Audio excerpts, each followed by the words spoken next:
Where did the Denver Broncos and Jerry Jeudy go after last week's incident? Well, the Broncos, they have their eyes on the future. We talk about what that means. Plus, the 2021 undrafted rookie free agent class for the Broncos. Where have they gone and what's next, especially with the 2022 UDFAs? Plus, which Broncos rookies will get some run with the first team unit next week when OTAs begin again in Del Valle? You get that and much more on today's brand new episode, Locked On Broncos.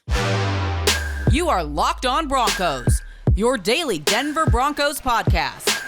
Part of the Locked On Podcast Network. Your team every day. What's up, Broncos country? Welcome back into a brand new episode of Locked On Broncos, your daily Denver Broncos podcast here on the Locked On NFL Network.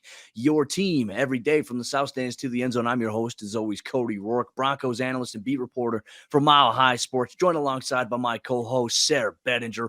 Both of us, we cover the Denver Broncos for the Locked On Network. Sayre also covers the Broncos as the site expert at predominantlyorange.com. Broncos country, once again, thank you so much for making Locked On Broncos your first listen of the day every single day for all your daily Denver Broncos news, content, and coverage. We appreciate you so much. Sayre, my friend, the Broncos getting ready to get back onto the field next week as OTAs continue. There will be the introduction of the rookies in with the veteran players. We're getting one step closer to the season beginning, man. I am stoked about it.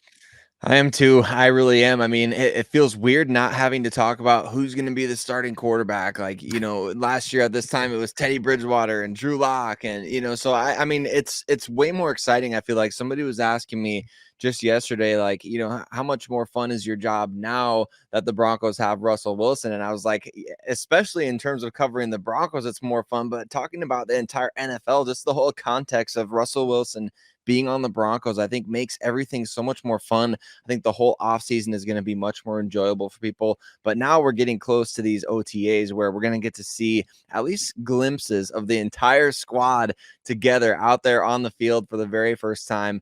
I'm really looking forward to it. Well, there's a lot that we're going to talk about, especially with some of these rookies intertwining with the vets beginning next week. But obviously, there was a story that happened last week, a situation that we wanted all the developments to kind of unfold before we commented on it. And it was obviously Jerry Jeudy being arrested by the Arapahoe County sheriffs last week, stemming from a little bit of a dispute with his the mother of his child. And obviously, he was out on a PR bond, and the mother of his child does not want to press charges, doesn't want charges there, and never intended that, according to the police report. His next court date is set for May 31st. But the Broncos, Nathaniel Hackett had mentioned that Jerry Jeudy and the team, they're ready to move forward. And I don't think that there's going to be anything coming down from the NFL in this regard. Jerry Jeudy's attorney had come out and said that he didn't believe that he should have even been arrested for what had happened. So there's obviously a little bit of a struggle point there in terms of the eyes and the optics that we see in the national media spotlight, especially when it comes to players being arrested. But Nathaniel Hackett did address this at Broncos rookie minicamp. He says, I had an opportunity to talk with Jerry Jeudy, and we're going to move forward from this. We're going to learn from it as a team. That's what it's all about. There's adversity, and it's how we respond from that adversity. So I think it's important. Things happen, and we just have to learn from them. But, Sayre, obviously in a situation like this, it does present a multitude of different questions. I think in the eyes of Broncos country, and I think in the eyes of anybody who watches football, does this affect maybe the team's overall trust with Jerry Jeudy? I mean, I think on some level it has to, right? It's one of those things that, like, we're all relieved and glad that it didn't go any further than it did. And from the sounds of things, I mean, it doesn't sound like Jerry Jeudy is going to be suspended by the NFL or anything like that. Maybe some team discipline from the Broncos. We don't know any of those details. That's one of the reasons why we waited so long to talk about this, right? But at the same time, you have to think about all the different factors here. Like when Nathaniel Hackett says, they're moving forward from this, what does that mean? What does that look like? Does that mean that they're just going to forget that it happened? Does that just mean that they're going to try to work with Jerry Jeudy and try to say, like, hey, what can we do to help you better and be better in certain situations or things like that? But I think obviously it's a wake-up call for everyone. We talked before the draft, and I brought this up, I know, a number of times about the Broncos needing to maybe go after another receiver. And I think that just looking at the way that things are on this depth chart right now, the way that things kind of turned out last year, you've always been one injury away or one suspension or one issue off the field away from having a situation where, okay, let's say Jerry Jeudy would have gotten in bigger trouble or something like that, and you all of a sudden have Cortland Sutton, Tim Patrick, and KJ Hamler, who's just he's on the back end of his recovery, but he's still recovering from major knee surgery, a hip surgery. So those are your top three guys, and all of a sudden you're not feeling as good about where things are at. I feel like this is an opportunity for the Broncos to say, okay, for the time being, it appears as though we've avoided maybe a major issue, but at the same time, kind of gives you a prompting to maybe go after somebody if the price can be right for you, a veteran receiver. And there's a lot of them still out there, but another veteran receiver that can really fortify your depth at this position. I know this has been so contentious for a lot of Broncos fans every time I try to bring it up, but I think it's a good idea. I think it's the right thing to do. I think it's the wise thing to do.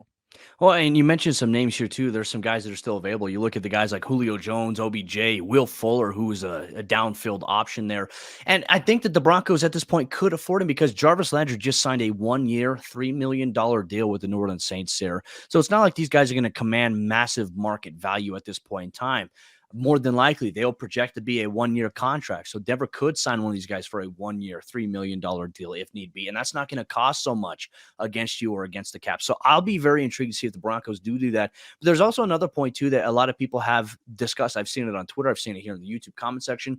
How might George Paton feel about this whole Jerry Jeudy thing? And obviously for him, rookie season, he had a minimal impact there, and it wasn't necessarily his fault. In a sense, he struggled with the drops. That was something that was on him that he's been working on. Year two, the injury really impacted him for about 7 to 8 weeks. And then he was used as a decoy in the offense and not really used at all there. So there's a lot of people whose perspectives on Jerry Jeudy have been soured. And I feel like it's missing a lot of context. Like we look at last year, not necessarily Jerry Jeudy's fault. We look at his rookie season. Of course, you're not going to expect the rookie to come in right away and light it up. I mean, obviously, yes, there was Justin Jefferson who did just that. This past year, it was Jamar Chase.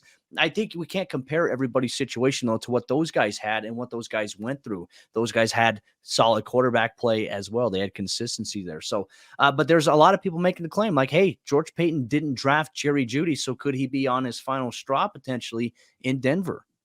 I think to me, it really puts him on thin ice. It's not somebody that George Paton went to bat for in the draft room. Obviously, the Vikings were content to sit and wait when they got Justin Jefferson in the 2020 NFL draft, and maybe he was their priority anyway. So I'm not saying that George Paton doesn't like Jerry Jeudy. I would never put those words in anyone's mouth. I'm not saying that he's been waiting for a reason to get rid of him, but I do think that you see this. This is just a general thing that you see across the NFL all the time. A new general manager comes into an organization. They have no ties to the previous players that were drafted by certain teams. And now you see a couple of Broncos people getting hired away by other NFL front offices, right? So specifically the Philadelphia Eagles, who hired Matt Russell, who was previously retired, and then Jordan Dizon, a former pro scout, and the leader of that department for the Denver Broncos. So those guys are now with the Philadelphia Eagles. So you start to think about, okay, these guys were with the Broncos when they drafted Jeudy, and now something's gone on here that could potentially cause it. You just never know. But I think just in terms of the tea leaves that we've been reading, the wide receiver position in the NFL today is bringing in the best trade value other than quarterback. So you look at all these different factors and you can't help but wonder, Jerry Jeudy, does this put him on thin ice with a regime in the front office of Denver that didn't draft him? I think there's some validity to that. I think the Broncos want Jerry Jeudy to go out there and get 100 catches and 1,500 yards and 10 touchdowns. I think that's their plan A, but plan B, I think there's other options that could be on the table. Well, one thing that George Paton mentioned too that I found to be interesting is I can't remember exactly where I saw, but he had an interview or a post-draft interview and was asked a question about wide receiver and whether or not they're still not out of the realm of trading for a wide receiver, trading away a wide receiver at some point. So I'm not saying that this is going to happen, but definitely obviously keeping mention of maybe some traction, some little breadcrumbs that have been left out here regarding the Broncos and their current receiver room, even though they just extended Cortland and extended Tim Patrick. Denver could be looking to upgrade at some point, and it could include trading away one of those guys or being involved in the trade market. I hope that's not the case, but then again, like, we'll have to wait and see what happens. And obviously, George Paton, there's a reason if he does do something like that. We'll figure out what that is, when or if that time ever comes. But Broncos country, speaking of change, the Broncos 2021 undrafted rookie free agency class is no longer has any ties to the Broncos roster. What happened there as we take a look at some of the players that were released just this offseason to make room for the 2022 UDFA class? You get to that coming up here in just a moment. But before we do that, let me tell you about Built Bar, the sponsor of today's episode of the show. And Built Bar has introduced a brand new flavor that tastes amazing, and it is the birthday cake puffs. Imagine dipping your finger into that plastic tub of birthday cake frosting and then opening your eyes and realizing that that was only 150 calories and 16 grams of protein that you just consumed. That is what it's like to eat a birthday cake puff from Built. And I just received a box of birthday cake puffs, and so did Sayre Bedinger in the mail from Built Bar, and I've never had anything like it before. They're very tasty, and it's covered in marshmallow fluff. So you get the birthday cake flavor combined with marshmallow. It is fantastic value. So I want you to go to built.com here today to check it out. Plus the amazing 9 original flavors and the other occasional limited time flavors, including this Tuesday, Sayre, brownie batter puffs are making a comeback. So make sure you check it out at built.com here today for a limited time only, and use promo code LOCK15 at checkout to get 15% off your next order today. As we jump into the second half action on today's episode of Lockdown Broncos, once again, mile high salute to everybody in Broncos country. Thank you so much for making Lockdown Broncos your first listen of the day every single day for all your daily Denver Broncos news, content, and coverage and more. You get that here every single day. Broncos country, we appreciate you so much for tuning in. Make sure you hit that subscribe, that follow button if you haven't done so already, so you never miss out on a day's worth of Broncos news, content, and coverage. Sayre, the 2021 undrafted rookie free agency class that made the Broncos roster and practice squad last season, they are officially gone. And these have been some under the radar type moves, in a sense, like moves we didn't necessarily see an official announcement on. Unfortunately, we found out that Drew Himmelman was released by the Broncos because his uncle was listening to this podcast and he let us know. And obviously, we want to wish Drew Himmelman the best in his future endeavors. And I think he's got a trial, if I'm not mistaken, with the Chicago Bears. Like I said, hoping for him to get an opportunity to catch on there. But, obviously, anytime somebody's time ends, and we've always been looking for, like, who's that next undrafted gem that could make the active roster. Just a lot of guys, too, Sayre. And even a surprise at edge rusher that was released that kind of surprised both you and I. Definitely. Andre Mintz, the former undrafted free agent gem out of Vanderbilt, obviously no longer with the Denver Broncos now after being cut to really make room for this big undrafted free agent class from 2022 here. And it's just a fascinating situation to me. It feels like in one fell swoop, the bigger name guys from last year's undrafted class were all let go. Remember, obviously we have Andre Mintz. You talked about Drew Himmelman already, but also tight end Sean Byer. So it was strange to see just in like 24 hours time or whatever that was, to see all of these guys let go. And remember, Andre Mintz was the guy that he cracked the 53-man roster right out of the gates last year. So very fascinating. We talked in the previous segment about, hey, guys that have ties and guys that don't to the front office and how much that can matter. Well, these undrafted free agents, they weren't necessarily handpicked by the new coaching staff, but I mean, George Paton was around. Everybody in the front office was around when these guys were selected or picked out of, undrafted free agency and given some pretty hefty bonuses and guaranteed money to come to Denver, initially 6-figure bonuses. So that part is fascinating to me. And it's like, you remember, you mentioned Drew Himmelman already. You remember last year, he was the only offensive tackle the Broncos brought in from the 2021 class. So just really fascinating all around. And I think maybe Mintz, considering the fact that he made the 53-man roster right away last year, he's got to be the most surprising name to me on this list.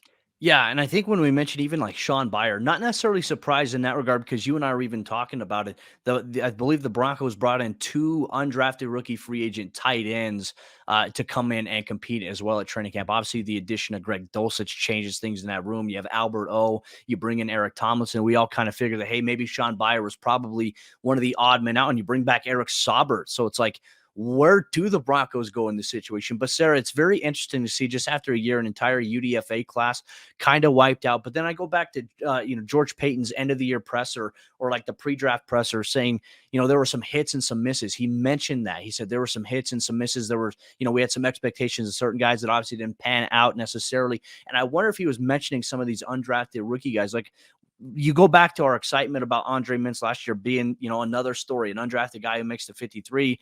He played some last year and he played some special teams, but the fact that the Broncos have kind of renovated that outside linebacker room and he was not there, and, you still have guys like Aaron Patrick there, makes me think that something didn't work out in terms of scheme, or maybe what this new coaching staff believed that the players could have. Because a lot of this comes from the collaboration. The coaches say, hey, we've got these guys here at this position. This guy's kind of the odd man out, and it helps George Paton and the scouting department make some personnel decisions.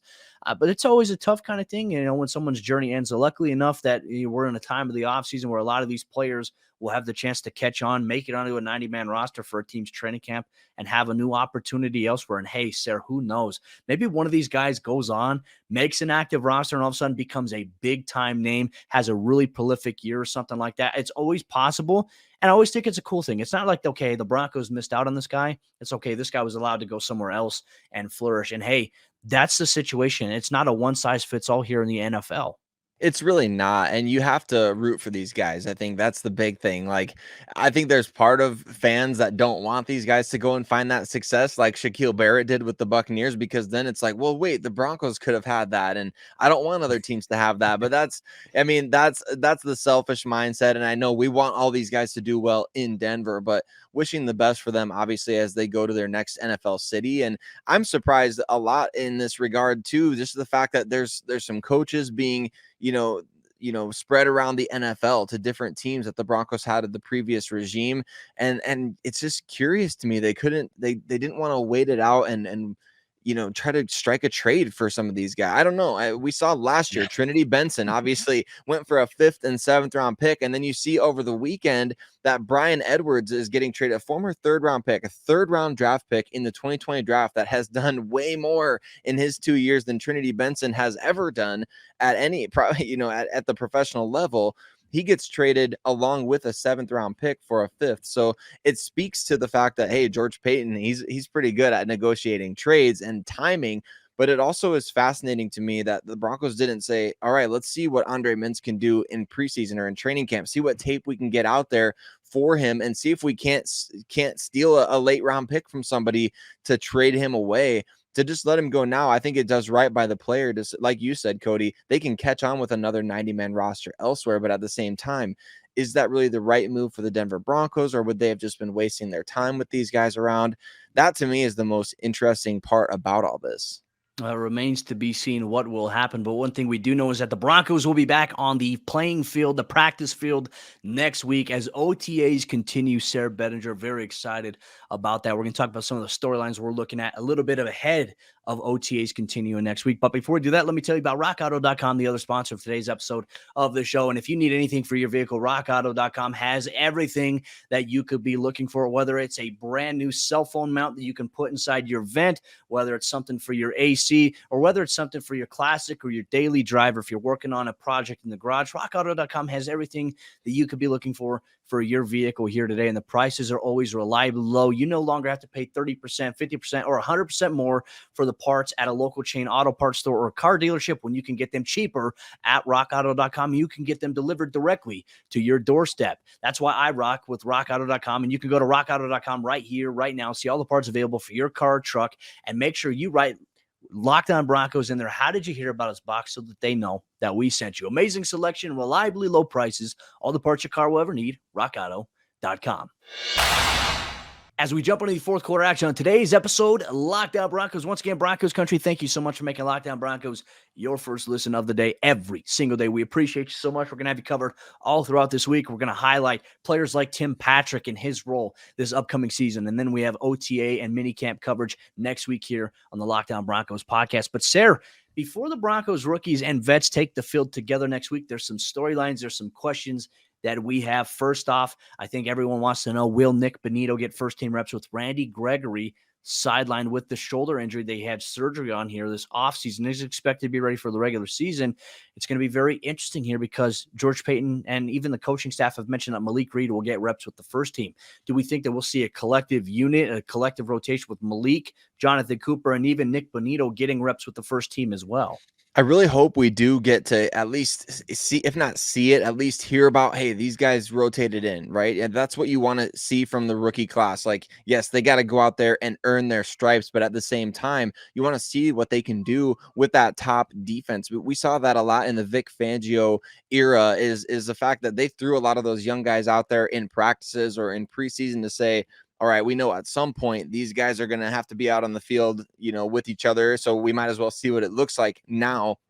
I think that's a great strategy to take. So I don't know if there's anything really to read into it if Nick Bonito gets first team reps right away, especially because Randy Gregory is just injured right now. And you obviously have, like you mentioned, Malik Reed, Jonathan Cooper. We'll see what kind of run Aaron Patrick gets as well, because I think he's a name to keep an eye on. Maybe we'll do an episode on some sleeper players on this roster at some point here in the next few weeks. But I really think you've got to get Nick Bonito some first team reps. And again, it may not mean much, but at the same time, he talked about at his press conference at the rookie minicamp, there's not much difference between what he's going to be doing in Denver and what he did at Oklahoma schematically. So he's going to be doing plenty of rushing the passer. Of course, he's going to be doing plenty of dropping into coverage, where we talked about this in our deep dive on Nick Bonito. He can really be a great quarterback spy out there. So I think that there's endless opportunities for him. I think you've got to get him out there with that first unit on defense, not to mention Baron Browning as well, Cody. It's very exciting, all these different things going on. But I think on the other side of the ball too, we all want to know, what's it going to look like to see Greg Dulcich catching passes deep downfield from Russell Wilson? And I think we're going to get, I have a feeling, Cody, we're going to get like a nice slow motion video of something like that happening when those two do take the field together. Oh, I think it's a good thing as well, being able to introduce him to Russell Wilson and get acclimated with like how Russell Wilson wants things to do. And obviously, like, Greg Dulcich was a star over the weekend at rookie minicamp. He was a talk. He looked really good. A lot of media members were saying, hey, watch out for this guy. He looks the part, which I think should have everybody in Broncos country excited.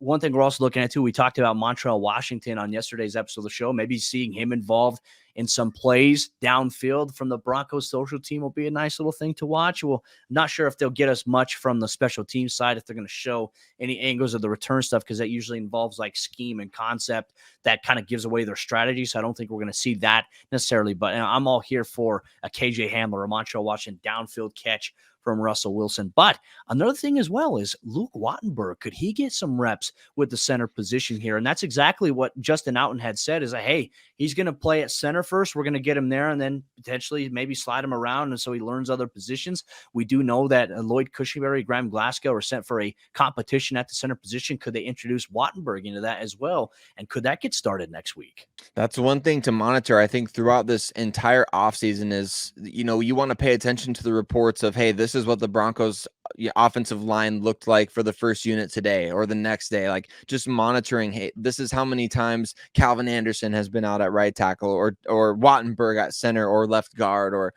whatever the case may be. I think that there's some really intriguing options that the Broncos have with this rookie class. Like we talked about with Wattenberg, he's an older rookie, which doesn't necessarily mean anything, not negatively, but I do think that maybe ramps up your urgency to get him out there on the field, because over the life of his rookie contract, he could be 28, 29 years old by the end of this rookie contract. And that's not old anymore for offensive linemen, but it's old for a guy that's just getting to his second contract in the NFL. So I think definitely you're going to want to see what he can do. And if there's an open competition at center, I mean, throw him out there and see what he can do, right? You drafted this guy, you traded up to get him.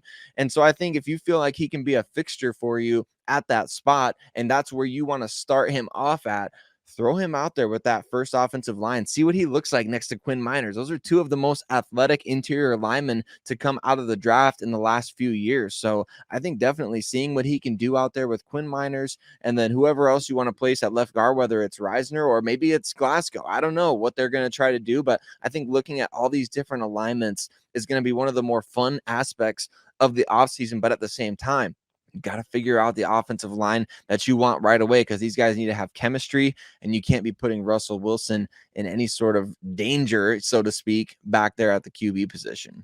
Well, Broncos country, we are eager for your thoughts on this subject matter. What are some of the storylines you want to figure out, that you want to hear about going into next week's OTAs, the continuation as the Broncos get back on the practice field, and everything's on air, non-contact, which is great. It allows you to work on the little things. It allows you to install. Let us know in the comment section down below here on YouTube. Make sure you hit that subscribe to that follow button if you haven't done so already. But Sayre, Bedinger, and myself, we will be back tomorrow for a brand new episode of the show where we will focus on Tim Patrick and his role within the Broncos offense this upcoming season, coming off of a contract extension and being the Broncos' most reliable wide receiver for the past 2 seasons.